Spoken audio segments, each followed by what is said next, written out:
Hey there, everybody. Matt Carter here. And Jessica Carter from CARTERMATT.com. You may see a slight glimpse of Harley the cat at some point in this video, mostly when she, yeah. Oh, Yeah. yes. It's very much a rarity. Sometimes she leaves. She never sits with us. No, she never stays. But anyway, we're going to preview in this video NCIS Season 17, Episode 3, entitled Going Mobile. And I know we may be taking a slight detour from Ziva Town within this episode, but there's another interesting locale that might be visited. It is called Slib Street, which, I think Jess has been eager to visit for a while. So. I live on Slib Street. Yeah, it's Slib Street, located somewhere either in Ziva Town or on the outskirts of Ziva Town. But before we talk about this, and also talk a little bit about Ziva, there is some Ziva stuff happening in this episode.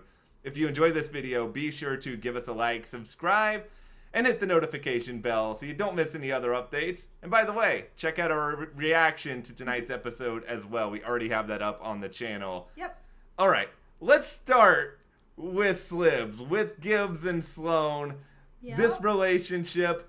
Are we going to see some real substantial stuff in episode 3? We might. I mean, yeah, I don't know. It's overwhelming. It's overwhelming because so much stuff has changed with Gibbs. Just even in the past season, just this past 2 episodes, we've seen him, burning rules, and things are just changing. The way he's thinking is changing. The way he's acting is changing, and it could happen for them. Do I think it's going to happen this season? Probably not, but I also thought this was going to be a much slower ride into Ziva Town, and it has not been, so. Yeah, I think, okay, I don't think we're necessarily going to see Gibbs and Sloane reenacting any scenes from romantic comedies in this episode. I'm sure that is of great misfortune to everyone who wanted to see their interpretation of 50 First Dates. But I feel like what we're going to see in this episode is a little bit of movement, conversation, discussions. This is something we spoke to Steve Binder and Frank Cardea, the showrunners, before this season, and they talked a little bit about there's been information planted about Gibbs and Sloane that obviously they had every intention to revisit at some point. Absolutely, and we saw in the finale last season that Sloane does have feelings for someone. And it's probably Gibbs, and this feels, coming up with this next episode, at least from the preview, that it is. So it's cool to see something like this happening, especially at a time when Gibbs is changing and he is growing and his mind is opening up, which is not easy for anyone at any age or time to really to make a change, and so much stuff is happening to him. So I'm wondering, with him being so overwhelmed with so many different changes and things that are happening, if he's even going to be able to be open to something like this. I think it's going to be a real challenge because we are dealing with someone who fundamentally he is stunted by his past. This has been a guy who has lost people he's really loved. He's had multiple relationships and marriages that have not worked out for him. I think he's going to be very, very hesitant. He has a routine. And above all else, Sloane is a colleague. Absolutely. And that is something that he's not about. That rule hasn't gone out the door yet. However, with Ziva and Tony and them having a kid, things are changing a little bit. And his relationship with Sloane, their friendship rides that line. We've seen what felt like it could have turned into a kiss. We've seen them touching, holding hands, hugging in ways that it doesn't feel like he hugs other people the same way. Like, things just feel a little bit riding that line. Yeah, we're building towards something. And I think just based on this promo that features a lot of questions about the two of them, they're going to take their time in getting us to that point, and we're going to have a few moments to smile, hopefully along the way. Here's a prediction, though. If Gibbs goes into the office one day and it's just like, everyone, I have an announcement. I'm dating Sloane, then just like grab your gear and immediately, because he's not going to say anything else. He's not going to give them like the full rundown of, but like if he does that, are Torres and Bishop going to be just like, finally, and then they're going to stand up and be like, and we're dating too, because now they feel like it's allowed?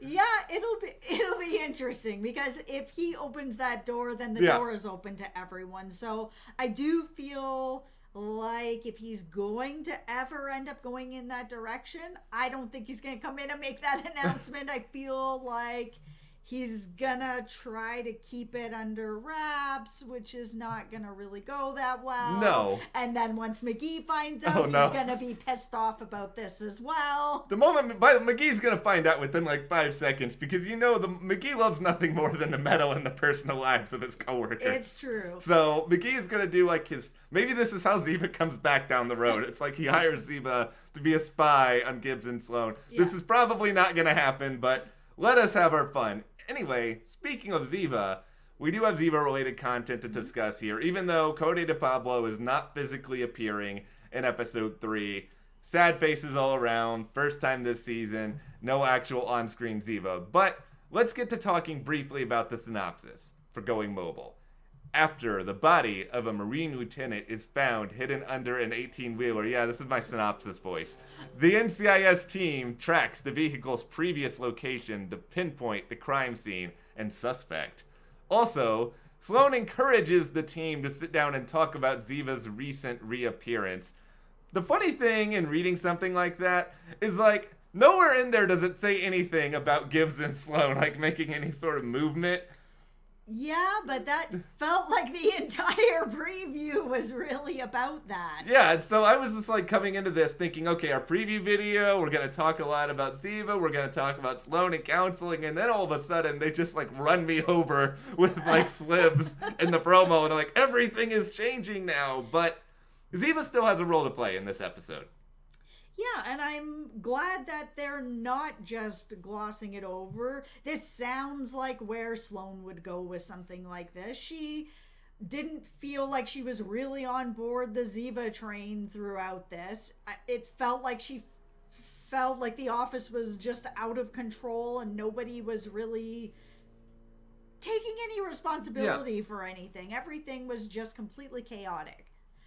So that being said, I feel like she was going to want to get everyone to sit down together, or even in private, different sessions with her, to talk about what's going on, what happened, why it got so out of control like that, why everybody was just following Ziva blindly, even people that had never met her before, and what the Ziva effect is.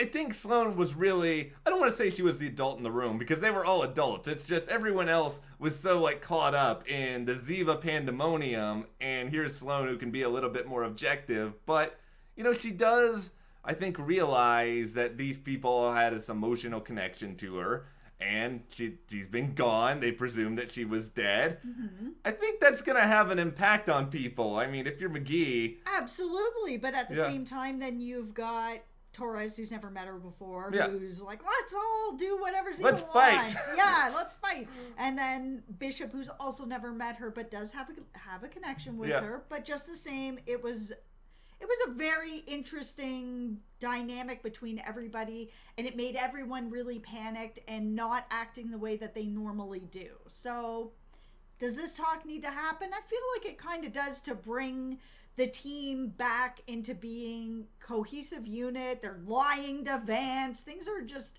it's not the team is not cohesive right now. So Sloane needs to be the rock, bring everyone together, get us back on path so we can start getting into some more of the stories that are going to come up this season. Yeah, I think episode 3, it's not going to forget about Ziva, and from my understanding, they're not really going to forget about Ziva at all over the next several weeks. How can you? No. Or how can they? How can any of us? It's there. You can't put the toothpaste back in the tube. Nobody wants to, and she's affected everybody. Even the people that knew her from before, this whole thing has affected everybody. It has changed things. I'll admit that I was a little bit concerned, just because it is like common procedural speak to be like, okay, next episode, we're going to act like nothing crazy has happened at all, and we're just going to go in like syndication mode. Absolutely, but last season wasn't like that either. They did such a beautiful balancing act of procedural and having a little bit of that serial feeling to it and having little bits of thread going through it. Really nice job last season. I'm excited for them to continue that on this season, and feels like they're going to. They're not just going to pretend like she never showed up and caused chaos and then, disappeared like a ninja with like a poof of smoke. Like, poof. Well, Where did she go? Before we disappear in a poof of smoke, I think the thing that's going to be exciting about this episode is if you are very much like, I really love the cases on NCIS, I love that procedural element, you're going to get something that you want in here. It seems like we're going to have more of a quintessential NCIS case. Mm-hmm. And for those of you who love Ziva, you're going to also see some Ziva storyline, a little bit of Gibbs and Sloane. There's going to be a lot that is going on. So overall, I think it's fair to say we're excited. Absolutely. And we hope that you're excited, because that just makes us even more excited. And then we just all yell, I'm excited at each other for like 5 minutes on end. But anyway, let us know how much you're excited. We can do that metaphorically in comments, and also give us a like, subscribe, and you can support us further by checking out that link in the description to the CARTERMATT store, and we'll see you here next time.